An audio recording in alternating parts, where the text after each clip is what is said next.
안녕하십니까. 복지상식 6번째 시간입니다. 오늘은 인간다운 생활을 위한 국민기초생활보장제도에 대해서 공부하겠습니다. 국민기초생활보장제도는 생활이 어려운 사람들에게 필요한 급여를 실시하여 이들이 최저생활을 보장하고 자활을 돕는 것을 목적으로 한 사회복지제도입니다. 아마 많은 사람들이 복지제도 하면 기초생활보장제도는 너무나 많이 알고 있을 것입니다만 너무나 많이 알고 있는 제도임에도 불구하고 정확히 알고 있는 사람이 많지 않다는 것이 제 생각입니다. 그래서 저는 오늘 여러분들이 기초생활보장제도를 정말 확실하게 공부했으면 합니다. 우선 국민기초생활보장제도는 그 가구의 소득 인정액이 기준 중위소득의 50%에 미치지 못하고 또 부양 의무자가 없거나 있더라도 부양 능력이 낮은 사람들이 대체로 수급자가 됩니다. 그런데 이제 많은 사람들이 그 매우 단순해 보이는 가구 소득 인정액이라든지 기준 중위소득이라든지 이런 말을 잘 못 알아듣습니다. 그러면 가구라는 것은 뭐냐? 그냥 함께 사는 사람이 가구입니다. 그런데 그 어떤 부모와 미혼 자녀로 이루어진 가구는 비교적 이렇게 계산하기가 쉽습니다만, 예를 들어서 뭐 이렇게 군대 간 자녀는 가구 안에 포함되느냐 안 되느냐, 포함될 수도 있고 안 될 수도 있습니다. 생계급여를 정할 때에는 안 되고 그 다음에 의료급여를 계산할 때에는 되기도 합니다. 그러면 예를 들면 고등학생이나 대학생이 이렇게 학교나 직장을 다니기 위해서 이렇게 따로 사는 경우가 있잖아요. 이러면 여기는 가구에 해당되느냐?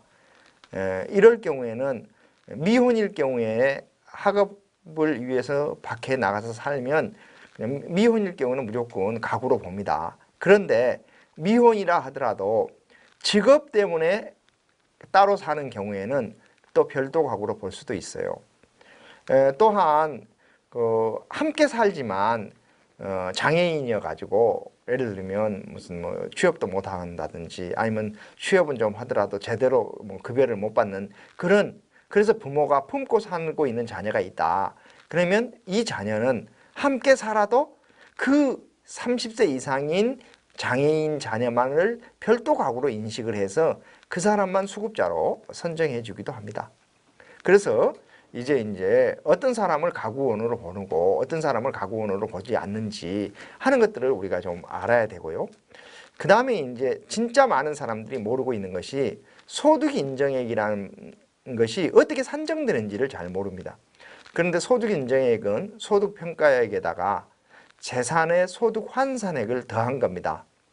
이게 이제 그러면 도대체 소득을 어떻게 평가한다는 말이냐? 소득이라는 것은 근로소득, 사업소득, 뭐 이전소득 등등 우리가 흔히 말하는 모든 소득을 다 합친 것이 소득평가액입니다. 그런데 그 소득 중에서는 또 이렇게 공제해 주는 소득도 있습니다. 대표적으로 근로소득 중에서 뭐 시간의 수당 같은 경우 이런 경우에는 예를 들면 어떤 사람이 230만 원을 월급으로 받았지만 그중에 30만 원이 시간의 수당이다. 그러면 소득평가액은 200만 원밖에 안 되는 겁니다. 이런 식으로 무엇이 소득평가액에 들어가는지 안 들어가는지를 잘 모르고 또 많은 사람들이 잘 모르는 것이 용돈도 자녀에게 받은 용돈도 통장으로 주기적으로 받는다. 그걸 매달 15만 원씩 받아서 1년이면 180만 원을 받았다. 그러면 매달 15만 원을 이전소득으로 간주를 해요. 그러면 그렇게 받지 않고 설이나 추석이나 어버이날이라고 해서 뭐 그때마다 한 20만 원 받았다. 그러면 이건 소득평가액에 포함이 안 됩니다. 왜냐하면 소득평가액이나 재산의 소득 환산액은 공부상 확인된 소득을 기준으로 해요. 그러니까 이제 이런 내용들을 좀 알아둘 필요가 있고 특히 정말 사람들이 좀 불합리하게 생각하는 것 중에 하나가 재산의 소득 환산액입니다. 도대체 재산을 어떻게 소득으로 환산하느냐? 우선 재산을 일반 재산, 금융 재산, 자동차 이런 식으로 구분을 하는데요.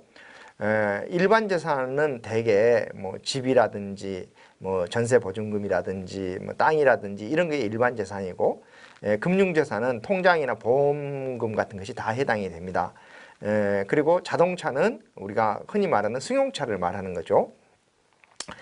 그래서 이제 일반 재산의 경우에는 이게 동네에 따라서 이렇게 공제해 주는 금액이 있는데, 광주 같은 대도시에서 산다 그러면 5,400만 원, 나주 같은 데에서 산다 그러면 3,400만 원, 그리고 뭐 예를 들면 화순 같은 데서 산다 그러면 2,900만 원을 공제해 줍니다. 그리고 나머지 돈에 대해다가 4.17%를 고배요. 그러니까 어떤 사람이 뭐 전세 보증금이 5천만 원이다. 그러면 이 집은 재산에서 돈이 없는 것으로 간주합니다. 그런데 만약에 이 사람이 뭐 이렇게 광주에서 사는 것이 아니라 나주에서 산다.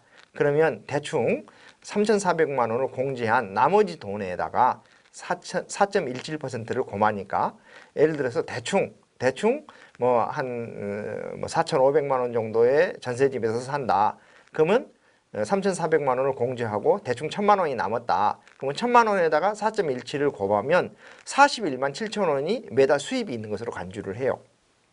그러니까 상당히 부당하다고 생각합니다. 더욱 부당하다고 생각하는 것이 금융재산인데요. 금융재산은 500만 원을 공제합니다. 그러니까 어떤 사람이 통장에 1,500만 원이 있다. 그러면 500만 원을 공제하고 여기다는 6.26%를 곱합니다. 그러면 6.26%는 62만 6천 원이 있는 것으로 간주한다는 뜻입니다. 그러면 예를 들어서 광주에 사는 사람이 3천만 원 전세에 살면서 통장에 만약에 1,500만 원이 있다. 그러면 사실은 5천만 원 전세금으로 집을 이사하면 이 집은 재산에서 돈이 하나도 없는 것으로 간주하지만, 통장에 1,500만 원이 있으면 이 집은 매달 62만 6천 원이 있는 것으로 간주하기 때문에 우선 수급자가 되기 어려울 뿐만 아니라, 수급자가 됐다 하더라도 생계급여 같은 현금급여를 받기가 대단히 어렵습니다. 그 다음에 자동차의 경우에는 그 보험회사에서 인정하는 자동차 가격을 매달 수입으로 간주합니다. 예를 들면 뭐 제가 타고 있는 뭐 차량이 자동차 회사에서 보험가액으로 400만 원이다라고 인정을 한다. 그러면 이 집은 매달 자동차에서 400만 원의 수입이 있는 것으로 간주를 하는 겁니다. 그러니까 정말 경제적으로 어려운 사람들이 국가의 도움을 받으려면은 제일 먼저 자동차 팔고, 혹시 통장에 돈이 있으면 모아서 전세보증금을 올려주는 것이 훨씬 이렇게 수급을 받을 가능성이 높다는 것입니다. 이런 내용들을 많은 국민들이 모르고 있습니다.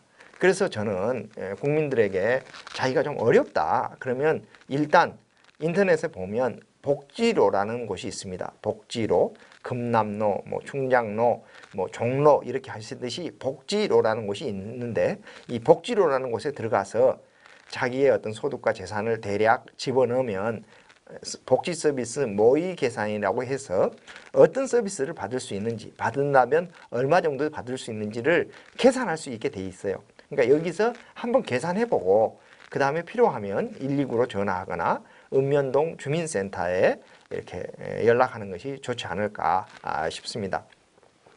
그 다음에 이제 기준 중위소득은 매년 국가가 이렇게 공표하고 있는데요. 올해의 경우 4인 가족의 경우에는 451만 9천 원입니다. 대충 한 452만 원쯤 되는데요. 그것의 50%니까 226만 원 이하의 소득 인정액을 가진 사람은, 4인 가족이라면 본인이 요구하면 국가에서 기초생활수급자로 도움을 받을 수 있다는 거죠. 그런데 이제 기초생활수급자들이 받는 급여는 생계급여, 의료급여, 주거급여, 교육급여, 또 이제 추가로 자활급여나 또 무슨 뭐 장제급여, 또 해산급여 이런 것들이 있어요. 그런데 과거와 달리 지금은 생계급여 수급자에게는 생계급여도 주고 의료 주거급여도 주고 교육급여도 줍니다. 그 다음에 이제 의료급여 수급자에게는 생계급여는 주지 않고 의료하고 주거하고 교육을 주고, 주거급여 수급자에게는 생계하고 의료는 안 주지만 주거급여는 주고 교육급여도 줍니다. 교육급여 수급자에게는 교육급여만 줘요. 이런 식으로 이제 차등적으로 지급하고 있는데, 이걸 흔히 맞춤형 복지급여라고 하고 있는데 많은 사람들이 이렇게 바뀌었다는 것을 자체를 잘 모릅니다. 그래서 쉽게 말씀드려서 뭐 소년 가장이라든지 독거노인처럼 거의 어떤 소득 행위를 못하는 어려운 사람들은 중위소득의 30% 이하이면 그 사람이 현재 소득 인정액이 얼마냐를 봐서 예를 들어서 1인 가구다. 그러면 최대 급여액이 한 50만 원쯤 돼요. 그러면 만약에 이 사람에게 그 소득 인정액이 만약에 10만 원이다. 그러면 10만 원을 빼고 50만 원에서 10만 원을 빼고 40만 원을 주는 겁니다. 그리고 이제 생계급여 수급자에게는 의료 주거를 다 주는 건데요. 그럼 의료급여 수급자는 어떠냐? 그 소득 인정액이 30%는 넘고 40% 이하일 때 의료급여 수급자라고 해서 병원에를 사실은 공짜나 아니면 매우 저렴하게 가는 거예요. 그런데 이제 의료급여 수급자도 그 가정에 18세 미만이나 65세 이상이나 중증 장애인과 같은 사람만 있다. 그러면 1종을 주고 예를 들어서 노동 능력이 있는 사람이 있다. 그러면 2종을 줍니다. 그래서 이제 의료급여의 내용도 이렇게 차등으로 주어지고요. 최근에 바뀐 복지제도 중에 정말 중요한 것이 주거급여입니다.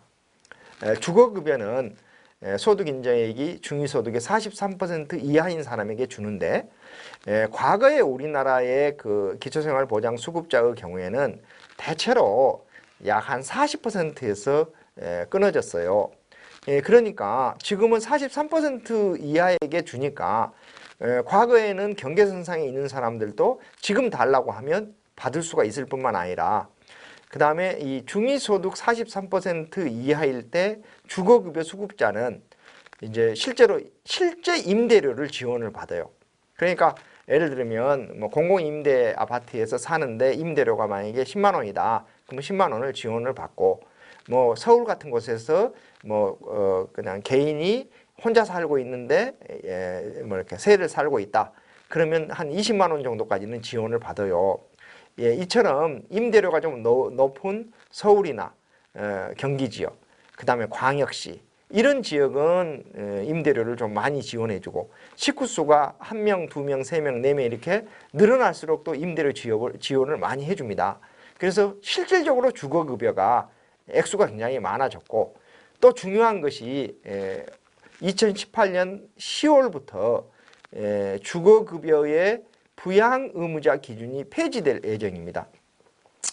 그 말은 무슨 말이냐면 지금까지는 본인은 좀 가난하지만 뭐 노인의 경우 자녀가 있다든지 또 젊은 사람들의 경우 부모가 있다든지 그러면 그 자녀나 부모의 소득 능력을 고려를 해서 좀 먹고 살만하다 그러면 수급자를 책정을 해주지 않았는데 이제 2018년 10월부터서는 주거급여에 한해서는 이제 부양의무자 기준을 보지 않는다는 거예요.